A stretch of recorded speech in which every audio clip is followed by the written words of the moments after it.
Bon, salam alaikum. Salut étudiants et étudiantes, comment allez-vous? Bonjour. Bon, désolé moi pour le retard. J'ai pas pu trouver le temps pour traiter ce sujet-là aujourd'hui, ce sujet.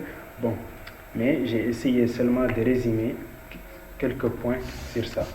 Il y a beaucoup d'étudiants qu'on m'avait demandé de refaire le cours qu'on avait fait dans la faculté, notre première séance. Maintenant, nous sommes devant le cours de la comptabilité analytique. La comptabilité analytique a pour objectif principal de calculer et d'analyser le coût et les résultats. Aujourd'hui, on va essayer de calculer le coût et analyser le coût aussi. Plutôt analyser le coût et les résultats. Mais théoriquement, Inch'Allah, on fera un TD qui regroupe tous ces éléments. Le coût est l'ensemble des charges et la maîtrise de ces charges conduit à un résultat positif car le résultat égale prix de vente moins coût de revient. Et les coûts c'est quoi? Les coûts c'est la somme des charges. Donc la comptabilité analytique a pour objectif de maîtriser aussi les charges. Maintenant on va essayer de maîtriser les charges. Comment on peut maîtriser les charges? En utilisant différentes méthodes telles que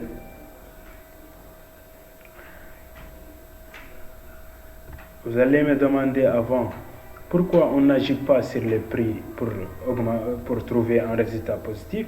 Évidemment, on ne peut pas parce que le prix il est déjà fixé, soit par la concurrence ou par l'État. Donc, dans ces cas, on ne peut agir que sur le coût de revient. Et en faisant la limite, lorsque le coût de revient tend vers moins l'infini, la limite de résultat est supérieure à 0 et positive. La première méthode utilisée pour calculer ces coûts, c'est la méthode de coût complet. Le coût complet, pour maîtriser les coûts, il a dit qu'il va diviser le coût en deux parties, en deux catégories. Plutôt, il va diviser les charges en deux catégories. Vous avez les charges directes et les charges indirectes. Donc, la méthode du coût complet consiste à quoi? Consiste à distinguer les charges en deux parties, charges directes et charges indirectes. Les charges directes, ce sont des charges liées à un seul produit, une seule matière première, comme le prix d'achat de matière première ou la main-d'œuvre directe. Ok? Les charges indirectes, ce sont des charges communes entre plusieurs éléments. Tels que par exemple plusieurs matières premières, plusieurs produits finis, plusieurs fonctions, comme par exemple le transport, l'assurance. Exemple seulement des charges communes. Maintenant, les charges directes sont affectées directement et les charges indirectes subissent une répartition et dépendent d'une unité d'œuvre ou bien d'un clé de répartition, c'est-à-dire dépend de quelque chose qui sépare ces charges. Par exemple, moi j'ai acheté deux matières premières. واحدة منهم فيها 150 كيل الأخرى فيها 100 كيل. خلصت عليهم 20. هاي ال 20 ما يقد يعودوا هما ثنتين مرفوضة كلهم برد. الواحدة لا 100 كيلو والأخرى 200 كيل. دان سي كاش اللي نعدلوا نلودوا بعد الكيل باش. لين نجبروا الكيل باش إذا نعرفوا ذيك مرفوضة بكم وذيك مرفوضة بكم. نسبة الكيل اللي نجبروا بسم الله نقبلوا فوتر هما كاملة ونقسموها على عدد الكيلوات.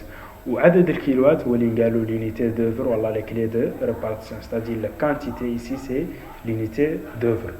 D'où l'importance des centres d'analyse entre parenthèses sections qui va nous aider à faire les répartitions, bien la répartition des charges dans l'entreprise, des charges, point. Ici, on va intégrer, on va utiliser plutôt des centres d'analyse, centres de calcul pour nous aider à faire le calcul des charges, des coûts. Ils vont servir à répartir les charges en deux étapes. Ok? Il y a la répartition primaire et la répartition secondaire. Maintenant, vous savez que dans l'entreprise, il y a deux sections, deux types de sections. Section principale, l'approvisionnement qui travaille pour le coût d'achat, la production qui travaille pour plutôt la production qui travaille pour le coût de production et la distribution qui travaille pour le coût de distribution. Maintenant, les sections, deuxième catégorie de sections, sections auxiliaires. Les sections auxiliaires travaillent directement pour les sections principales, dans la deuxième répartition, qui est la répartition secondaire. Voici un schéma qui décrit certaines sections, tout simplement. Parce que dans l'entreprise, il y a beaucoup de sections, ce n'est pas ce type de sections. Vous avez ici transport, section auxiliaire, moyens généraux, section auxiliaire, administration, section auxiliaire, approvisionnement, là il y a la direction d'achat ou section principale, technique, les ateliers, voilà technique, voilà section de production, avec section de production, c'est une section principale. Et section commerciale, la section distribution, section de commercialisation, qui servir à vendre, c'est-à-dire la distribution. C'est une section aussi principale. Maintenant, voici le cycle. Comme nous sommes dans une entreprise exploit, c'est-à-dire entreprise qui fait l'exploitation, qui fait la production, entreprise industrielle, on doit avoir un cycle qui est spécifique par ce type d'entreprise. Les entreprises industrielles ont des cycles et les entreprises commerciales ont leur cycle aussi. Vous avez le cycle d'une entreprise industrielle est comme celui-là. L'entreprise achète les matières premières, fait le stockage des matières premières, produit les produits, stocke les produits, après vend les produits. Maintenant, comment on calcule le coût d'achat? Le coût d'achat est tout simplement égal le prix d'achat plus les frais sur achat. Mais tout de suite, on va voir comment on peut trouver les frais. Ce coût est appelé le coût d'achat entré en stock. On les met dans le stock. Ok. À un moment donné, on va utiliser la méthode COMP pour les sorties. On utilise toujours la méthode COMP pour les sorties pour faire la production ici. On va faire la production. Et coût de production égale à quoi? Égale coût de matière première consommée plus les charges sur production.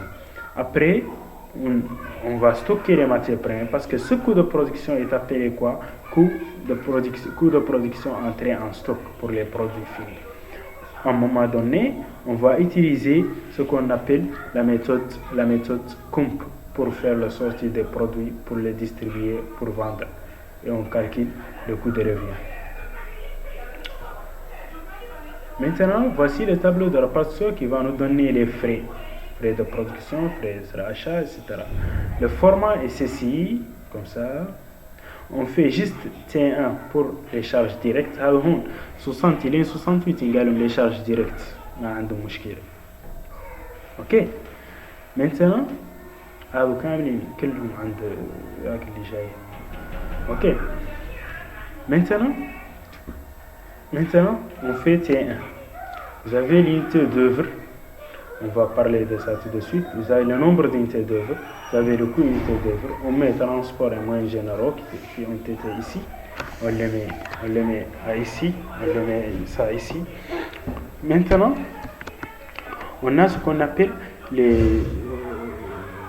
transports ici, moyens généraux. On fait TRS, TD. Le TD des sections auxiliaires il est toujours égal à 0, il est toujours nul. Ok.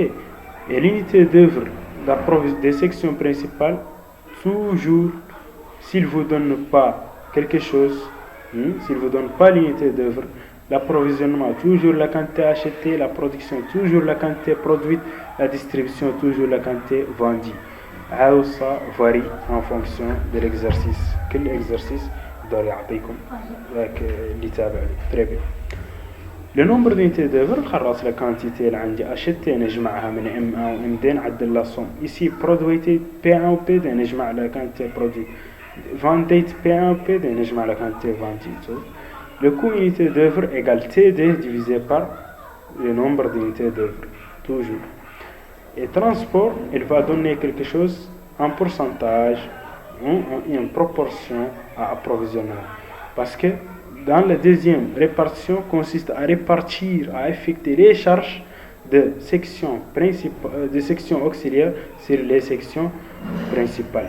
نقسموا les charges de transport aux moyens généraux sur les trois sections qui ont les sections approvisionnement, production, distribution. On verra tout de suite que cette unité d'œuvre, c'est-à-dire la répartition, peut être sous forme de pourcentage, peut être sous forme des proportions, les tailles, le nombre de kilomètres parcourus, c'est-à-dire la distance, etc., le nombre d'heures travaillées, etc. En faisant TRS plutôt qui est TD, total de répartition secondaire, on trouve ici 0 et celui-là 0, et l'autre on va trouver des montants. Pour trouver CIO pour les sections principales, on prend TD divisé par nombre de IO. Pour les sections auxiliaires, on prend les valeurs, on les divise pour leur nombre d'unités d'œuvre aussi. Très bien, il y a que pour le coût d'unité d'œuvre. Maintenant, regardons le coût d'achat, comment on le fait. Le coût d'achat, le coût d'achat le prix plus les frais. Mais faites attention. Si l'exercice vous donne dans le tableau achat, les charges, il y a achat. Dans le tableau, il y a achat. Cela signifie que le prix il est déjà dans les charges ici.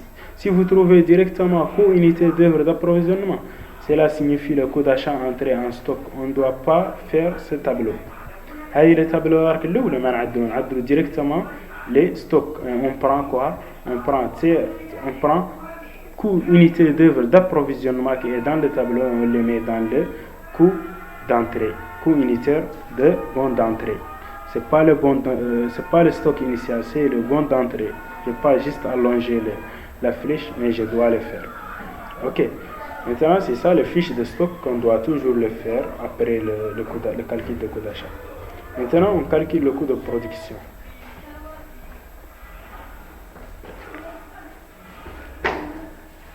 Le coût de production égale à quoi? Égale le coût d'M1 consommé, plus le coût d'M2 consommé, plus les frais sur production. J'ai oublié, dans le coût, pour trouver les frais sur achat et les frais sur production, c'est toujours le coût unité d'œuvre, j'ai dit. Le coût unité d'œuvre d'approvisionnement, c'est les frais sur achat. Et peut-être aussi le coût d'achat si le prix est déjà ici dans le tableau. Mais généralement, c'est le frais sur achat. Et la production, c'est quoi? La production, c'est le frais de production se trouve dans le coût unité d'œuvre de production. Et la distribution, frais sur la distribution, qui est le coût de distribution, se trouve le coût unité d'œuvre de distribution. Maintenant, le coût de production, ici, les sorties de matières premières, j'utilise toujours COMP. Le COMP que j'ai trouvé là-bas, j'ai évalué les matières consommées ici en P1 et en PD. Ok, par exemple, si P1 consiste à utiliser, nécessite à utiliser 0,2M1, je prends 0,2M1 multiplié par le COMP de M1. Et je fais la même chose pour PD. Et je fais pour MD avec P1 et PD. Et le frais de production, c'est le coût unité d'œuvre de production qui est dans le tableau. Après, je fais le fiche de stock de P1. Fiche de stock de P1. Donc, le coût que j'ai trouvé ici s'appelle le coût de production entrée en stock. Je le mets ici en bon d'entrée. Voilà. Maintenant, vous avez le coût de revient. On va calculer le coût de revient. Le coût de revient est égal à quoi? Égal le coût de production qui est COMP toujours, plus le coût de distribution. Et le COMP, vous n'êtes pas obligé de calculer chaque fois le COMP s'il n'y a pas de stock initial. On ne calcule pas le COMP parce que le COMP, ça sert à quoi? Ça sert à le coût de production que vous avez calculé. Il est un stock initial. Le COMP, le coût de production اللي حسبته le coût de production ولين قال له كومبيلي نعود ما فهم ستوك initial نعود الصدم là c'est bon maintenant on a ça maintenant on calcule les résultats c'est quoi, c'est le prix de vente moins le coût de revient. Je prends le coût de revient qui est là, je le mets ici pour P1. Je fais la même chose pour P2, je le mets ici. Ok, et maintenant j'ai trouvé les résultats. Après, je fais mon analyse, mais après, Inch'Allah, lors de notre calcul, on va analyser. Maintenant, on fait un exemple, un petit exemple sur quoi? Sur ce qu'on appelle le coût d'achat. Comment on calcule le coût d'achat? La société a acheté des matières M1, 101 et 120 respectivement les kilogrammes. كلهم واحدة ب 100 والأخرى ب 120 évidemment. هذه les TD que vous avez. Mais ici, l'assurance, pour nous, c'est en fonction de quoi? En fonction de prix. Le transport, toujours en fonction de quantité. Mais quoi? L'assurance, c'est en fonction ici des prix. C'est pas comme le mètre cube que vous avez. Mais les mêmes conceptions, les mêmes méthodes de calcul, etc. Qu'est-ce que j'ai fait ici? On suppose que M1, il existe un stock initial de M1 de 10 kg au prix unitaire de 3300. Ici, on peut analyser. Si on trouve le prix, on peut analyser. Si on a un stock initial, on peut analyser. Si on n'a pas de stock initial, on ne peut pas analyser. Donc ici, vous avez ça et qu'il nécessite de sortir 25 kg de M1. Donc, travail à faire, calculer le coût de M1 et M2. Maintenant, on va calculer le coût de M1 et M2. La répartition des frais de transport, on va chercher le transport par kilogramme. Ok. Donc, ici, il y a 240 000 ouguiya pour les D. Le transport, c'est 240 divisé par 150, soit 1600 ouguiya. Ou 150, c'est la somme des quantités, parce qu'entre M1 50 ou M2 100, c'est la somme. La répartition d'assurance par kilogramme. Il faut d'abord, je trouve l'assurance par ouguiya. Il y a que l'assurance par kilogramme. Calcule le prix d'achat de M1 qui est 100 fois 50, 5000. Ou M2, la somme 17 000. معناها كل ouguiya مؤثرية بcombien? مؤثرية ب 170 000 divisé par 17 000 soit 10 ouguiya. Et برك M1 كم؟ M1 مالها ب 5000 ouguiya. لو 5000 ouguiya كل ouguiya مؤثرية ب 10 معناها M1 وعدتها 50,000 من ذيك 170,000. ياك قاعد نجبر كل M1 ايش عنده. Je divise pour trouver. Ça c'est 5 000 multiplié par 10 signifie l'assurance de 5 000 ouguiya qui est pour le montant de M1. Je divise ça pour 50 pour trouver l'assurance dans M1 parce que je cherche toujours unitaire. Assurance d'un kilogramme de M2, je fais la même chose. Ici, M2 coûte 12 000. Chaque ouguiya coûte d'assurance 10 ouguiya. Je divise par 100, soit 1200. Tableau maintenant de coût d'achat, c'est comme ça. J'ai mis prix d'achat et les frais, qui est transport, assurance. Je trouve le stock. Voici. Je fais l'entrée de stock. Maintenant, je peux analyser. Pourquoi? Parce que le coût d'achat était combien? Était 3300. Il a diminué, il a baissé. Il a baissé. Donc, le prix d'achat ici, le coût d'achat plutôt, il a baissé. Il a baissé tout simplement. Pourquoi? Peut-être que les charges, que l'entreprise a essayé de maîtriser ses charges, parce que le prix, elle ne peut pas agir sur le prix, mais elle a essayé seulement peut-être qu'elle a agi sur les charges, ou bien il n'y a pas d'inflation ou quelque chose comme ça. Ok?